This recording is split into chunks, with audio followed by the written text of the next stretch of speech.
Pay scale ও family card দ্রুত কার্যকর করতে তারেক রহমানের জরুরি নির্দেশ, ৭ সদস্য কমিটি গঠন। তো দর্শক, নবম পে স্কেলের আজকের সবচেয়ে বড় গুরুত্বপূর্ণ নিউজটি শেষ পর্যন্ত দেখুন এবং শুরুতেই চ্যানেলটি সাবস্ক্রাইব করে রাখুন পরবর্তীতে নবম পে স্কেল সংক্রান্ত সকল আপডেট সবার আগে পেতে। তো দর্শক, পে স্কেল ও ফ্যামিলি কার্ড দ্রুত কার্যকর করতে তারেক রহমানের জরুরি নির্দেশনাকে ঘিরে দেশের রাজনৈতিক ও প্রশাসনিক অঙ্গনে নতুন করে আলোচনার সৃষ্টি হয়েছে। নির্বাচনে বিজয়ী হয়ে সরকার গঠনের দ্বার প্রান্তে দাঁড়িয়ে বিএনপির নেতৃত্বাধীন জোটের পক্ষ থেকে তারেক রহমান বলেন, গত ১০ বছর ধরে পে স্কেল কার্যকর না হওয়ার পেছনে পূর্ববর্তী সরকারের নীতিগত অদূরদর্শিতা ও প্রতিশ্রুতি ভঙ্গই মূল কারণ। তার ভাষায়, রাষ্ট্রের চালিকা শক্তি যারা সেই কর্মকর্তা কর্মচারীদের ন্যায্য প্রাপ্য থেকে বঞ্চিত রেখে উন্নয়নের কথা বলা এক ধরনের প্রহসন।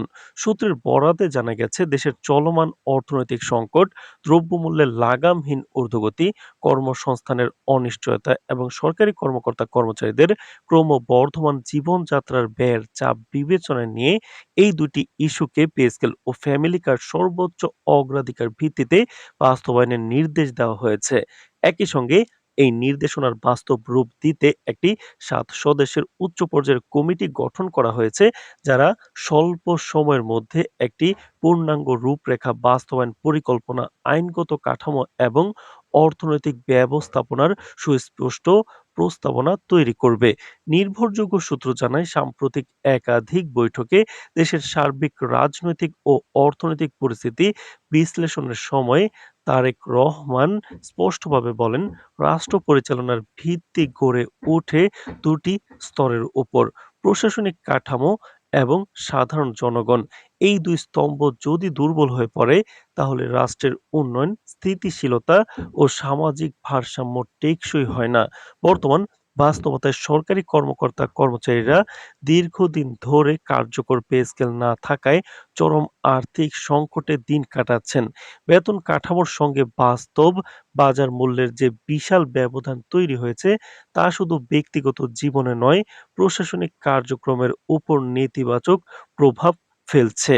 তো দর্শক, ভিডিওটির এই মুহূর্ত পর্যন্ত যারা দেখছেন, চ্যানেলটি সাবস্ক্রাইব করে রাখুন পরবর্তীতে নবম পে স্কেলের সকল আপডেট সবার আগে পেতে।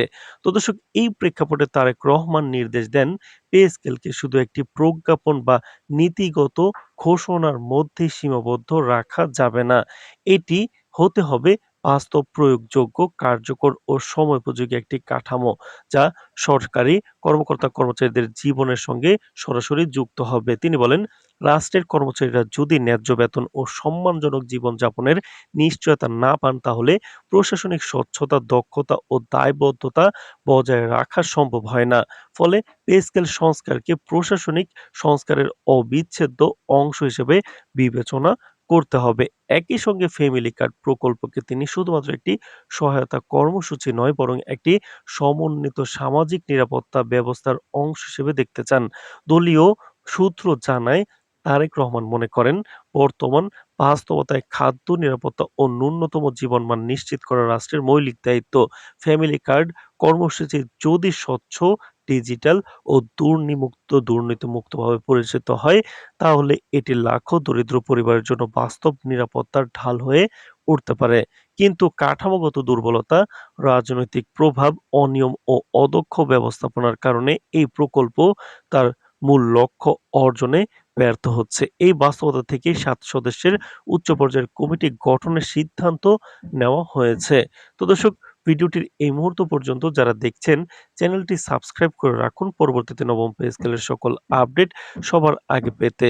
তো দর্শক, সূত্র জানায়, ৭ সদস্য কমিটিকে শুধু সুপারিশমূলক দায়িত্ব নয়, বরং একটি বাস্তবায়নযোগ্য রোডম্যাপ তৈরির দায়িত্ব দেওয়া হয়েছে।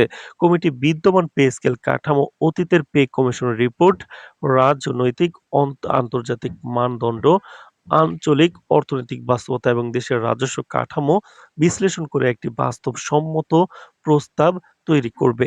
একই সঙ্গে ফ্যামিলি কার্ড প্রকল্পের ক্ষেত্রে উপকারভোগী নির্বাচন পদ্ধতি, তথ্য ভান্ডার, ডিজিটাল রেজিস্ট্রেশন, মনিটরিং ব্যবস্থা ও জবাবদিহির কাঠামো নতুন করে সাজানোর সুপারিশ দেবে। রাজনৈতিক মহলে এই উদ্যোগকে শুধু দলীয় কর্মসূচি হিসেবে নয়, বরং একটি সম্ভাব্য রাষ্ট্রীয় নীতির ভিত্তি হিসেবে দেখা হচ্ছে।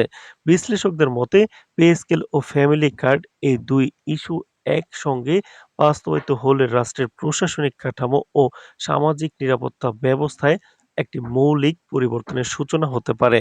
একদিকে কর্মকর্তা-কর্মচারীদের মধ্যে আস্থা ও প্রেরণা ফিরবে, অন্যদিকে সাধারণ মানুষের মধ্যে রাষ্ট্রের প্রতি বিশ্বাস ও নিরাপত্তাবোধ তৈরি হবে। দলীয় সূত্র আরও জানায়, তারেক রহমান এই উদ্যোগকে ভবিষ্যৎ রাষ্ট্র পরিচালনার একটি কাঠামোগত দর্শনের অংশ হিসেবে দেখছেন।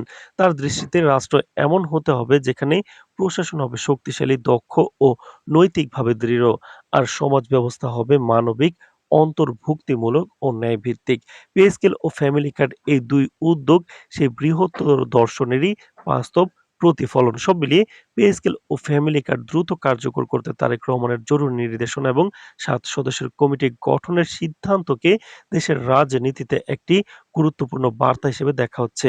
এটি একদিকে সরকারি কর্মকর্তা-কর্মচারীদের দীর্ঘদিনের প্রত্যাশার প্রতিধ্বনি, অন্যদিকে দরিদ্র ও সাধারণ মানুষের জন্য একটি সম্ভাব্য সামাজিক নিরাপত্তার আশ্বাস। এখন রাজনৈতিক মহল, প্রশাসনিক অঙ্গন এবং সাধারণ জনগণের দৃষ্টি নিবদ্ধ রয়েছে এই কমিটির প্রস্তাবনা ও ভবিষ্যৎ বাস্তবায়ন কাঠামোর দিকে। কারণ এই প্রক্রিয়ার মাধ্যমেই নির্ধারিত হবে পে স্কেল ও ফ্যামিলি কার্ডের ভবিষ্যৎ এবং দেশের সামাজিক অর্থনৈতিক কাঠামোর নতুন নির্দেশনা। তো দর্শক, ভিডিওটির এই মুহূর্ত পর্যন্ত যারা দেখছেন, চ্যানেলটি সাবস্ক্রাইব করে রাখুন পরবর্তীতে নবম পে স্কেল বাস্তবায়ন সংক্রান্ত সকল আপডেট সবার আগে পেতে। আজ এ পর্যন্তই, ধন্যবাদ।